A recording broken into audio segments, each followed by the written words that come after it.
So about 2 weeks ago, I made a video showcasing some of the weapons and gear seen in Amazon's new TV show, The Terminal List, and you guys absolutely blew that video up. I can't thank you guys enough for all the support on that vid. It did way better than I ever imagined it doing, and a ton of you guys were requesting a part 2 of that video showing even more weapons and gear, so that's exactly what we're here to do today. Starting things off, we have the backpack we see James Reese use in episode 5 and 6 of The Terminal List. This is the Eberlestock Little Trick Pack in Cobalt Blue. If you've never owned an Eberlestock pack, they make super high quality bags. It's actually one of my personal favorite backpack companies, second pretty much only to Mystery Ranch. But one of the really cool features of this specific bag that we even get to see James Reese take advantage of in the show is that the bottom compartment of the bag actually unzips and expands, giving you way more storage. You guys can see on screen the photo on the bottom right shows the bag all zipped up in a much smaller package, and then on the left side you can see it fully extended way down on the bottom. This is of course to give you just more storage if you need it, but the main design of this feature is to allow you to conceal a full-sized AR-15 down in this bag, and that's exactly what we see James Reese do with it, which is honestly super cool. This video is sponsored by World of Tanks. World of Tanks has over 100 million players worldwide and is free to play on PC right now. The game has more than 600 tanks available: destroyers, artillery, light, medium, and heavy tanks, each with their own playstyle, so there's always a new way to play. You can drive your tanks across open fields and deserts, climb steep hills, sneak through forests, and even play your matches in urban industrial zones. There are over 40 different arenas to master. Historical accuracy and inspiration from real-world tanks means authentic models and vehicle characteristics that make you feel like you're inside a real tank.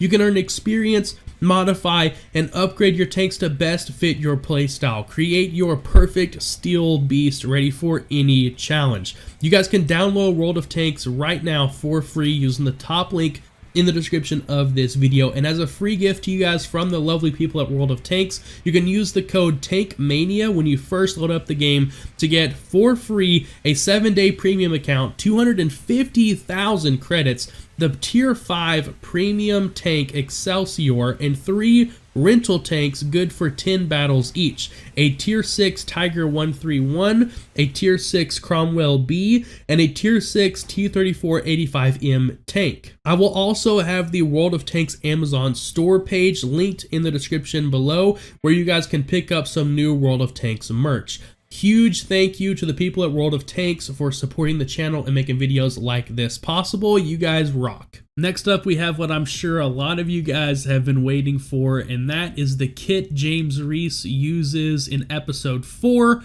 when he's going after the cartel. For his plate carrier, he's rocking a Sentry Gunnar Plate Carrier with V3 cummerbund and cobra buckle upgrade, Sentry Triple M4 Pouch, PMag Gen 3 AR M4 30-round mags, and a Proof Gear Tourniquet Kit. Around his waist, he's wearing a Gcode belt with a holster holding his Glock 19 that's been upgraded by Terran Tactical. He's also rocking an additional Sentry Single M4 mag pouch and an HSGI belt pad. And of course, we can't forget about his infamous Winkler R&D full front spike Tomahawk, and a Jared Shaw designed buck knife mounted behind the mag pouch. For his rifle, he's rocking a 14.5-inch BCM SX4 with Bravo Company 13-inch M-Lock compatible modular rail. He's got a BCM Stock Mod 0, BCM Grip Mod 3, QD end plate, QD sling mount, Aimpoint Micro T2, and Aimpoint 3x optic magnifier. He's got a rugged suppressor 3-port brake, cloud defense weapon light, Magpul MS4 sling, PMag 30-round Gen 3, and M-Bus Proof Gear BPG rail wrap. And for his radio, he's got an ICOM radio with Invisio comms system and X5 headset. Another highly requested item you guys wanted to see is the rifle the FBI HRT team was running in episode 6 and 8. They're rocking a beautiful Knights Armament 11.5 CQB Mod 2.1. Full auto Bravo Company BCM4 lower, stock, grip, and QD plate. An Aimpoint Micro T2 on spur mount, a Magpul PMag Gen 3 AR M4 30 round mag, as well as an AFG grip and MS4 sling. An L3 Insight Technologies PEC 15 IR laser / flashlight, and an Enforce WML weapons light. This is probably one of my favorite setups we see in the show. This rifle is perfection. And I don't know how many of you guys will agree with me, but personally, one of the things that I really wanted to see more of was James Reese's office setup in his garage, and particularly just a real close-up look at his gun safe and what all he's got stored inside of it. Maybe I'm just weird, but this is one of the things that I found just most interesting in the show in general. Thankfully, the props team that worked on the show, Extreme Props, over on Instagram, is posting all kinds of behind the scenes photos. That's where a lot of the information in this video is coming from, so make sure you guys go give them a follow. But here recently, they shared a bunch of photos of the gun safe we see in Reese's office. It's a Fort Knox Maverick 6637 with a reinforced right swing door. And on the inside of it, we can see an insane amount of handguns, both on the top shelf and hanging in holsters along the door, as well as several rifles down in the bottom left here, and just tons and tons of ammunition. Also, some really sick SEAL team patches along the walls. I think honestly one of my favorite things about this TV show is how much detail went into everything.